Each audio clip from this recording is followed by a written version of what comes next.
할렐루야. 아멘. 오늘 금요교대에 오신 성도님들을 환영하고 축복합니다. 오늘 또 예배와 또 기도와 찬양을 통해서 하나님의 크신 은혜와 또 치유와 회복이 넘치는 복된 시간 되기를 주님의 이름으로 축복합니다. 아멘. 우리 옆사람과 오늘 이렇게 인사하도록 하겠습니다. 당신은 하나님의 작품이십니다. 아멘. 사랑하고 축복합니다. 아멘. 그렇습니다. 우리는 누구의 작품이라고요? 네, 하나님의 작품. 네, 오늘 말씀의 제목도 하나님의 작품이라는 제목으로 말씀을 좀 보도록 하겠습니다. 우리가 계속해서 이제 그리스도 안에서 세워지는 교회, 이런 시리즈로 에베소서를 강의를 금요일 날 보고 있습니다. 오늘은 몇 번째 시간일까요? 네, 세 번째 시간입니다. 에베소서가 여러분이 이 말씀을 늘 읽고 들을 때마다 교회론에 관련돼서 말씀을 하시는구나, 이 큰 틀 안에서 여러분들이 말씀을 받아야 이해가 쉽고 또 온전히 은혜가 더 풍성하게 임하게 될 줄로 믿습니다. 아멘. 네, 사랑하는 성도 여러분, 오늘 참 수고 많으셨습니다. 그렇죠? 옆 사람 보고 다시 한번 인사해 볼까요? 오늘도 참 수고 많으셨습니다. 네, 그렇죠. 지친 몸과 또 마음을 이끌고 이 늦은 시간에 금요 기도회로 오신 성도님들을 하나님께서는 무엇보다도 가장 기뻐하시고 또 행복해 하실 줄로 믿습니다. 그래서 오늘 금요 기도회 시간에는 하나님께서 우리에게 이렇게 말씀하시는 것 같아요. 너희는 나의 작품이다 라고요. 아멘이신가요? 네, 에베소서 2장 10절에 보면요, 우리는 그가 만드신 바라 라고 말하고 있습니다. 여기서 그가 만드신 바라 라는 이 단어가요, 헬라어로 보니까 포이에마라는 단어가 쓰였습니다. 혹시 들어보셨나요? 네, 포이에마, 이것이요 영어로 말하면 포엠, 네, 한글로 말하면 시입니다. 그죠? 시 좋아하시죠? 네, 전혀 안 좋아하시는 것 같아요. 네, 우리 권사님이 시집을 하나 내주셨더라고요. 그래서 주일날 선물로 받았는데요, 결국 하나님은 우리를 하나의 시처럼 또 예술 작품처럼 정성스럽게 빚으셨다라는 말씀이라는 것이죠. 우리가 잘 알고 있듯이 에베소서는 사도 바울이 이 로마 감옥에서 쓴 이 옥중 서신 중에 하나입니다. 에베소, 여러 번 말씀드렸듯이 에베소는 로마 제국의 중심 도시였고요. 또 우상 숭배가 만연했고 또 세속의 가치관, 또 많은 이단과 또 우상과 또 이렇게 음란이 행해졌던 그런 지역이 에베소 지역이었다라는 것을 알 수가 있습니다. 그래서 수요일 날은 이 에베소 교회를 살아가는 누구를 대상으로 바울이 편지를 썼을까요? 네? 디모데. 바울이 디모데 목회자에게 그 편지 쓴 게 바로 디모데 전후서고요. 오늘은 이 에베소는 이 에베소 교회에 관련된 이 교회론에 관련해서 말씀을 하고 있다라는 것이죠. 그래서 이런 도시에 예수님을 믿는 사람들이 이제 생겨나게 되었다라는 것입니다. 사도 바울이 복음을 전하고 또 그곳에 교회를 세워서 이제 그 젊은 목회자 디모데에게 목회를 하도록 이렇게 말했다라는 것이죠.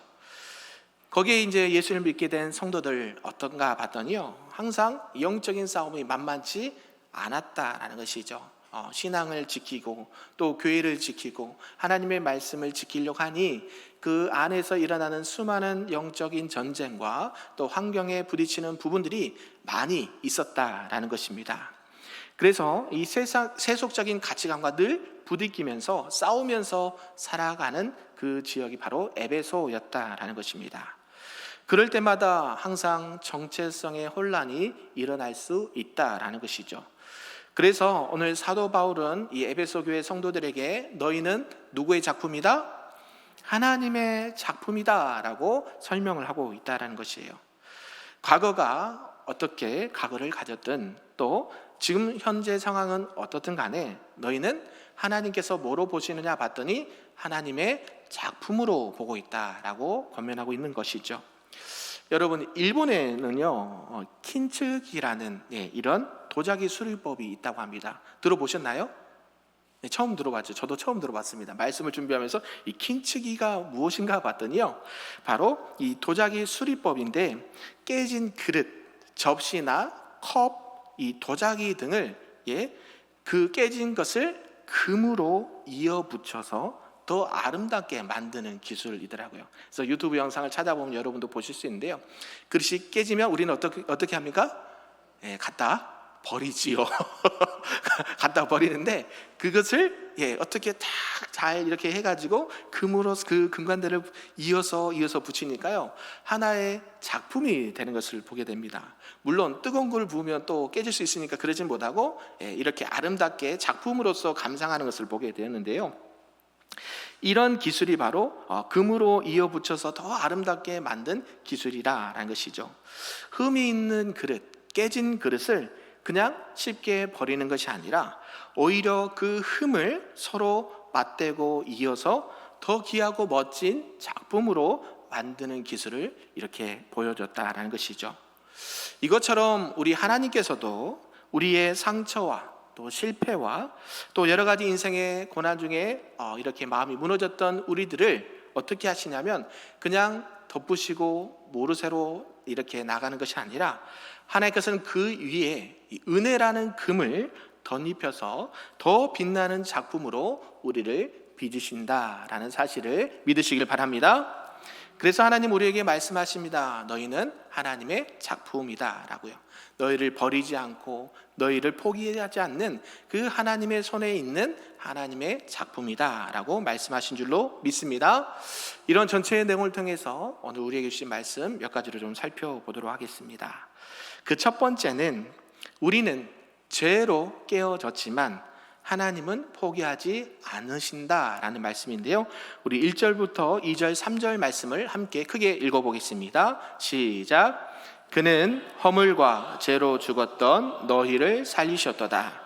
그때에 너희는 그 가운데서 행하여 이 세상 풍조를 따르고 공중의 권세 잡은 자를 따랐으니 곧 지금 불순종의 아들들 가운데서 역사하는 영이라. 전에는 우리도 다 그 가운데서 우리 육체의 욕심을 따라 지내며 육체의 마음에 원하는 것을 하여 다른 이들과 같이 본질상 진노의 자녀이었더니 말합니다. 사랑하는 성도 여러분, 혹시 여러분들 마음속에 자신을 자책하면서 이렇게 생각하고 계신 분은 안 계십니까? 나는 너무 많이 실패했다. 또 나는 너무 힘들어서 마음이 무너져 내려앉았다. 하나님께서는 나 같은 사람을 정말 사랑하신 건 맞을까? 내가 이렇게까지 무너졌는데 회복될 수는 있을까? 이런 생각들을 하신 분도 있을 수 있다라는 것이죠. 인생의 이런 아픔과 고통에 인생의 본질적인 질문을 하는 분들이 계실 수 있다라는 것이죠. 사도 바울은 그래서 오늘 본문에 어떻게 시작하는가 봤더니 아주 직설적으로 말합니다. 너희는 허물과 죄로 죽었었다. 지금 저와 여러분은 죄와 허물로 죽은 영혼 맞습니까? 대답하기 힘드시죠? 그 사도 바울이 이렇게 지금 권면하고 있다는 거예요. 너희는, 에베소 교회 성도들에게 너희는 허물과 죄로 죽었던 자였다라고 말하는 것이에요. 결국 너희들은 그냥 잘못했으니까 그 잘못을 저지른 정도로서 성도로 말하는 것이 아니라 너희들은 지금 영적으로 완전히 죽은 상태였고 하나님과의 관계가 끊어진 상태였다라고 직설적으로 말하고 있다는 것이에요. 에베소 교회도 마찬가지고 오늘날 수많은 하나님의 백성들도 마찬가지입니다. 너희들은 이방인이었고 이 에베소라는 도시 전체가 우상 숭배와 음란이 가득한 곳이었기 때문에 너희들은 이런 것들을 생각을 해야 된다는 것이죠. 그 가운데 너희들은 예수님을 믿게 되었고 여전히 이 과거의 죄 가운데 싸우고 있다는 것이죠. 그러면서 바울은 그들에게 권면하는 것이 이렇게 말합니다. 너희가 어떤 존재인지를 잊으면 안 된다. 그리고 너희는 죄로 죽었던 자였다라는 것을 상기시켜 주는 것이죠. 죄와 허물과 죄로 죽었던 너희들이었다라고 말한 것입니다. 그러면서 이 절망적인 영적인 상태를 말해주면서 그 안에서는 하나님의 사랑과 긍휼도 얼마나 깊은지를 오히려 보여주기 위해서 이러한 말을 했다라는 것입니다. 이것은 우리가 우리 자신을 먼저 잘 알아야 된다라는 것이에요. 얼마나 우리가 죄와 허물로 인해서 망가졌는지, 얼마나 하나님과 멀어진 죄인이었는지를 우리가 자각을 할 필요가 있다라는 것입니다. 여러분, 누가복음 15장에 보면 이 돌아온 탕자의 비유가 나옵니다. 그때 당시에 둘째 아들이 아버지의 재산을, 아버지가 죽기도 전에 유산을 받아서 멀리 좋은 곳에 가서 허랑방탕하게 생활을 합니다. 그리고 모든 이제 가지고 있는 물질이 떨어지니까 돼지, 쥐엄 열매를 먹는 데까지 내려가게 되는 것이죠. 그리고 나서 그 둘째 아들이 깨닫습니다. 나는 아버지의 아들이라고 불릴 자격도 없다. 그래서 그냥 아버지의 집에 가서 품꾼의 하나로 써달라고 이렇게 요청을 해야지. 이런 마음으로 아버지에게 돌아갑니다. 그때 아버지는 어떤 마음이었을까요? 아버지는 그를 향해서 멀리서부터 보고 달려 들어와 껴안고 그를 위해서 잔치를 베풀어 주십니다. 왜 그랬을까요? 그 아들이 그냥 돌아왔으니까 그것이 기뻐서 잔치를 베풀었을까요? 마찬가지, 그것도 이유가 있겠지만 그 아들은 여전히 누구의 아들입니까? 하나님 아버지의 아들이라는 것을 말하고 있다는 것이죠. 아무리 거짓골로 돌아온 아들은 누구 아들이에요? 내 아들이다 라고 말하는 것입니다. 하나님은요, 우리가 죄 가운데 있을 때조차 우리를 포기하지 않으세요. 우리가 하나님의 자녀된 것이 변화가 일어나지 않는다라는 것이에요. 저와 여러분은 하나님 안에서 허물과 죄로 죽었던 자들입니다. 믿으십니까? 그래서 죄로 깨어졌다라는 사실이 부끄러운 게 아니에요. 근데 그것이 오히려 하나님의 은혜를 받는 그런 자리가 될 수 있다라는 것입니다. 우리 하나님은요, 깨어지고 무너진 그 인생의 조각들을 버리지 않습니다. 그것들을 다시 모아서 다시 빚으시고 하나님께서 그 위에 은혜라는 금을 덧입혀서 더 빛나는 작품으로 만드시는 것이 하나님의 은혜인 줄로 믿습니다. 오늘 이 시간에 그런 분이 혹시 계시다면 이렇게 기도로 나가실 바랍니다. 주님, 저는 허물과 죄로 죽었던 자입니다. 내 영혼과 내 인생의 모든 것들이 무너지고 깨어지고 상처가 많습니다. 그런 저를 버리지 아니하시고 하나님의 은혜의 손길로 다시 붙여주시고 빚어주셔서 하나님의 작품으로 살아갈 수 있도록 인도하여 주옵소서. 이렇게 고백으로 나가시는 저와 여러분 되기를 주님의 이름으로 축복합니다. 아멘. 두 번째는요, 하나님은 은혜로 우리를 다시 빚어서 새 생명을 주시는 분이다 라는 말씀인데요, 우리 4절부터 7절까지 말씀 좀 길지만 함께 읽어보겠습니다. 시작. 긍휼이 풍성하신 하나님이 우리를 사랑하신 그 큰 사랑을 인하여 허물로 죽은 우리를 그리스도와 함께 살리셨고 너희는 은혜로 구원을 받은 것이라. 또 함께 일으키사 그리스도 예수 안에서 함께 하늘에 앉히시니 이는 그리스도 예수 안에서 우리에게 자비하심으로써 그 은혜의 지극히 풍성함을 오는 여러 세대에 나타내려 하심이라. 아멘. 사랑하는 성도 여러분, 우리가 죄로 깨어졌다라는 것을요, 인정하는 것은 좀 쉽지가 않습니다. 나는 죄로 인해서 죽었다라고 인정하기가 머리로는 되지만 마음속 깊은 곳까지 인정하기는 시간이 필요한다라는 것이죠. 그래서 더 놀라운 것은 그런 우리를 하나님은 버려두시지, 내버려두시지 않는다라는 것입니다. 하나님께서는요, 우리를 빚으셨습니다. 그리고 그것도 그냥 고쳐 쓰신 것이 아니라 완전히 새롭게 창조하셨다라는 것이죠.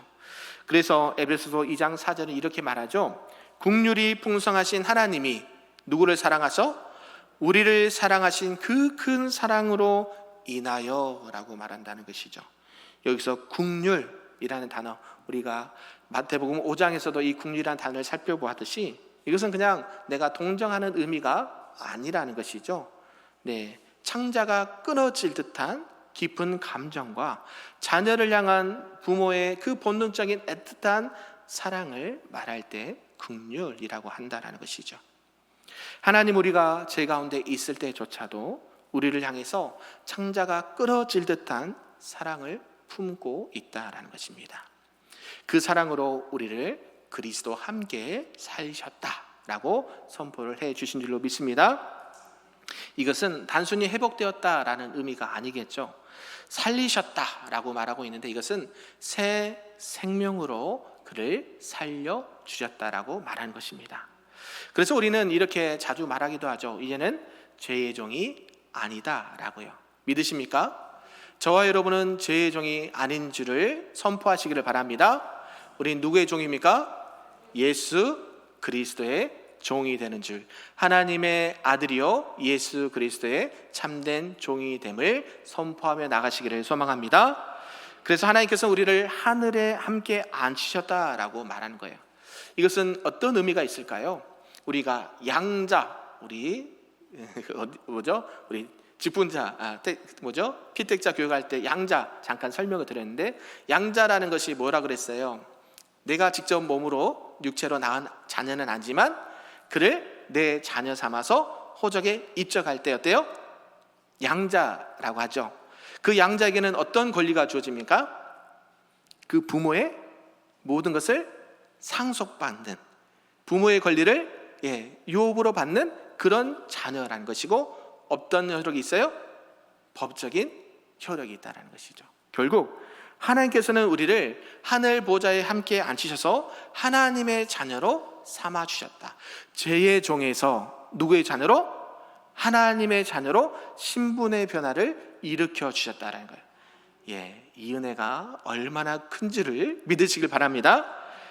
우리 요한복음 1장 12절 말씀 한번 암송하신 분 계시면 읽어볼까요? 영접하는 자, 시작. 영접하는 자, 곧 그 이름을 믿는 자들에게는 하나님의 자녀가 되는 권세를 주셨으니. 할렐루야.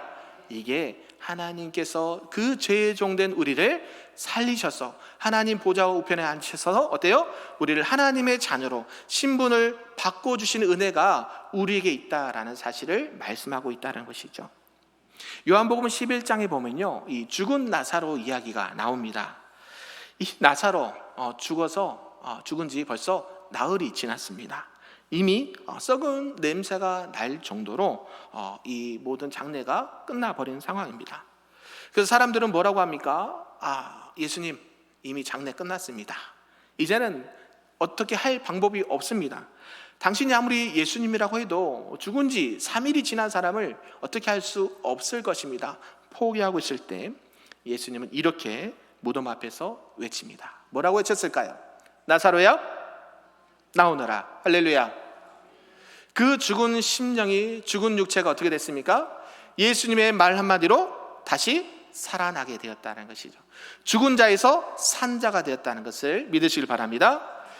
이것은 단순한 기적을 나타내기 위해서 한 것이 아니라 예수님께서 생명 그 자체이심을 나타내주는 귀한 사건이었다는 것이죠. 오늘 말씀도 마찬가지예요. 저와 여러분을 허물과 죄로 죽었던 우리를 뭐로 살리셨어요? 하나님의 은혜 가운데 다시 살려주셨다.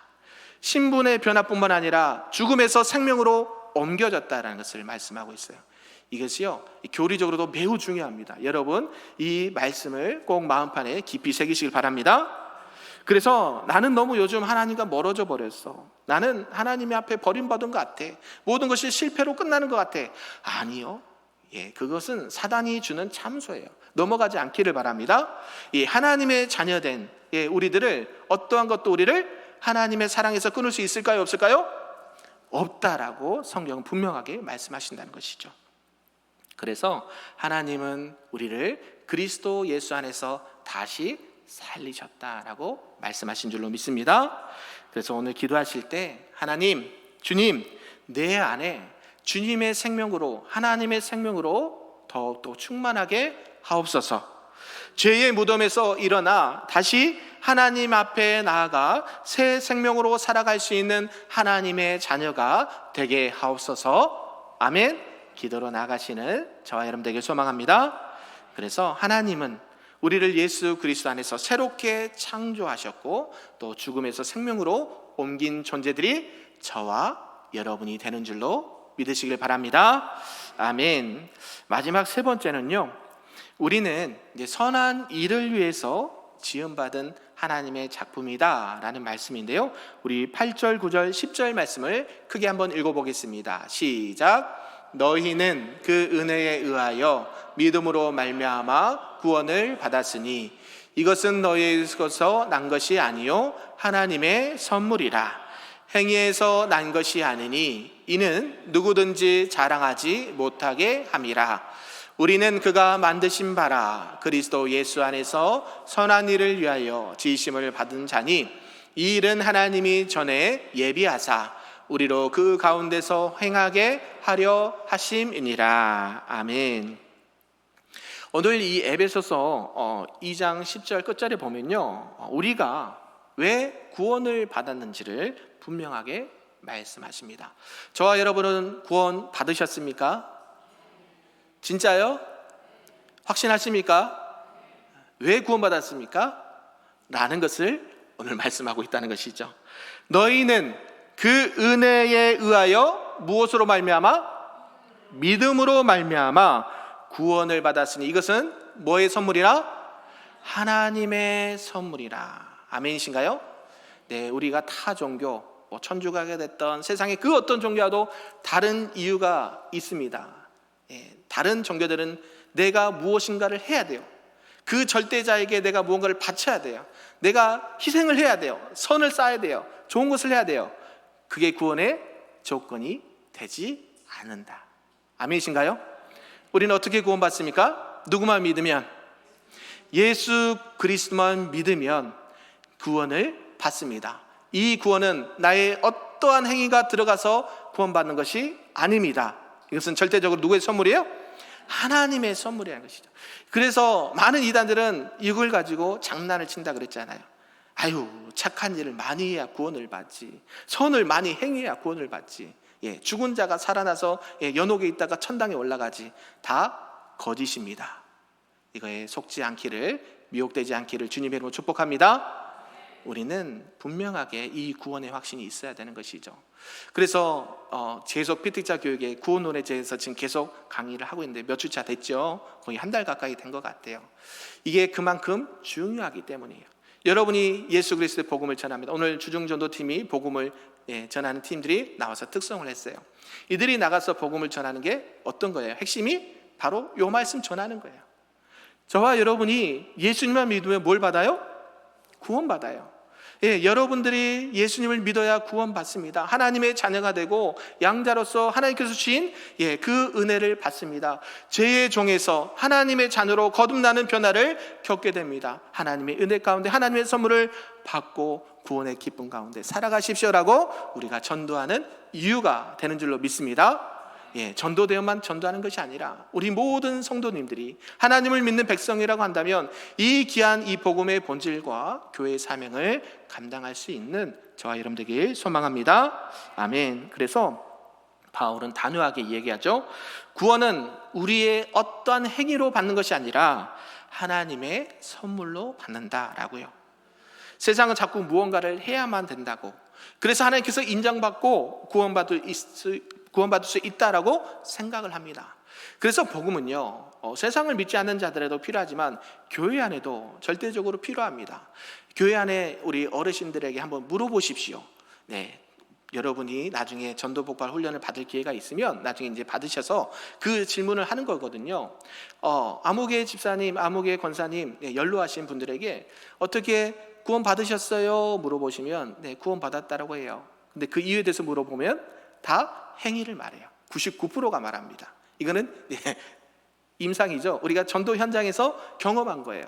그래서 여러분들이 이 복음이 그냥 안 믿는 사람에게만 필요한 것이다라고 생각할 수 있는데요, 아니요. 먼저는 실제 우리 교회 안에 들어와 있는 많은 영혼들이 이 복음의 핵심을 잘 모른다는 거예요. 그리고 잘 믿는다고 하지만 그게 추상적이에요. 구원을 받는다는 게 추상적이에요. 나에게 실제적으로 이렇게 피부에 와닿지 않아요. 그래서 계속해서 이 구원에 대해서 말씀하고 있는 것이에요. 너희들은 행위로 구원받는 것이 아니다. 오직 하나님의 은혜로, 하나님의 선물로 구원을 받는다라고요. 믿으십니까? 하나님의 말씀은 그렇습니다. 너를 구원한 것은 내가 한 일이 아니라 너를 사랑해서 준 선물이다 라고요. 그리고 바울은 여기서 끝나지 않습니다. 이어서 이렇게 말하죠. 우리는 그가 만드신 바라 그리스도 예수 안에서 선한 일을 위하여 지으심을 받은 자니 라고 말해요. 저와 여러분이 이제 구원 받으셨습니까? 네, 구원 받으셨으면 해야 될 일이 있다고 하는 것이에요. 그가 만드신 바라 그리스도 안에서 무슨 일을 위하여? 선한 일을 위하여 여러분이 지으심을 받았다라는 것이에요. 여러분이 살아가는 목적이 여기에 해당되는 것입니다. 구원 받으셨습니까? 예수님을 나의 구주로 믿으셔서 구원 받으셨습니까? 그러면 거기서 끝나지 않는 거예요. 뭐를 해야 돼요? 하나님께서 우리를 지으신 목적이, 우리를 구원하신 목적이 하나님의 선한 일을 위하여 지으심을 받았다라고 말씀한 것입니다. 여기서 단순히 너희는 구원받은 존재야, 그래서 너희들 알아서 살아, 이렇게 끝나면 구원받습니다. 박옥수 들어보셨어요? 이유한 들어보셨어요? 네, 우리 이제 총회에서 우리 노예 설한서 목사님이 거의 주도해서 이 이단 대책해서 책을 이렇게 발간하셨어요. 총회 차원에서 하셨고 이번 주에 세 권이 왔습니다. 그래서 저기 밖에 보면 이렇게 비치를 해놨어요. 교회 비치롱을 해서. 그러니까 한국 안에, 우리 대한민국 안에 많은 이단들, 또 뭐 신천지뿐만 아니라 여러 이단들을 다 기록을 해져 있어요. 여러분들이 우리가 세미나를 늘 하면 좋지만 그럴 시간이 없기 때문에 그 책을 꼭 이렇게 보셔서 우리가 신앙생활하는 게 얼마나 귀하고 이 구원받은 이 구원의 이 은혜가 얼마나 큰지를 경험하시기를 바랍니다. 사도행전 9장에 보면요, 바울이 원래 어떤 인물이었습니까? 예수님을 믿는 자들을 핍박하고 박해했던 사람이었어요. 그런데 그가 이 다메섹 도상에서 예수님을 만나고 완전히 변화가 일어납니다. 그래서 하나님은 그를 향해서 그 바뀐 변화된 바울을 통해서 이렇게 말씀하시는데요, 이 사람은 내 이름을 이방인과 임금들과 이스라엘 자손들에게 전하게 하기 위하여 택한 나의 그릇이라. 아멘. 바울은 단순히 용서함 받은, 회개에서 구원받은 그 정도에 끝나지 않았다는 것이죠. 하나님의 뜻을 위해서 쓰임받는 하나님의 귀한 그릇이 되었다라는 사실입니다. 믿으십니까? 그래서 우리가 잘 알듯이 사도 바울은 결혼도 하지 아니하고 평생을 전도하며 복음을 전하며 하나님의 영광을 나타내며 그 사명을 감당했다라는 것이죠. 하나님의 은혜로 그 받은 은혜를 잊지 아니하고 나의 생명조차 조금 더 귀한 것으로 여기지 아니하고 이 복음을 땅끝까지 증거하는 일에 쓰임받은 인물이 바로 바울이었다라는 것이죠. 오늘 저와 여러분도 이와 마찬가지인 줄로 믿습니다. 하나님은 우리를 구원하시려고만 하려고 우리를 부르신 게 아니다라는 것이죠. 구원받는 게 1번입니다. 그래서 구원받았으니까 이제 너희들 마음대로 살아라가 아니라 하나님의 선하신 뜻과 온전한 뜻이 무엇인지 분별하면서 하나님의 선한 일을 나타내고 하나님의 영광을 나타내는 귀한 그릇으로 살아가야 된다라고 말씀하신 줄로 믿습니다. 저와 여러분이요, 그런 하나님의 자녀들이라는 것을 꼭 기억하시기를 바라고, 구원받은 하나님의 자녀임을 또 자랑하시기를 바라고, 또 여러분의 인생 가운데 나는 하나님의 작품인 것을, 구원받은 하나님의 자녀인 것을 날마다 나타내고 증거하시는 우리 금요교회 모든 성도님들 되시기를 주님의 이름으로 축복합니다. 아멘. 그래서 우리가 기도할 때에 이렇게 기도하면 좋겠어요. 주님, 제 삶을 통해서 하나님의 선한 일을 나타내 주옵소서. 나는 비록 부족하고 연약하지만 제가 하나님의 작품답게 최고의 걸작품으로 살아갈 수 있도록 인도하여 주옵소서. 그래서 부족한 저의 삶을 통해서도 누군가에게 하나님의 사랑을 보여주는 축복의 통로로 쓰임받을 수 있도록 인도하여 주옵소서. 오늘 기도하실 때 이런 믿음의 기도를 올릴 수 있는 우리 모두가 되기를 주님의 이름으로 축복합니다. 아멘.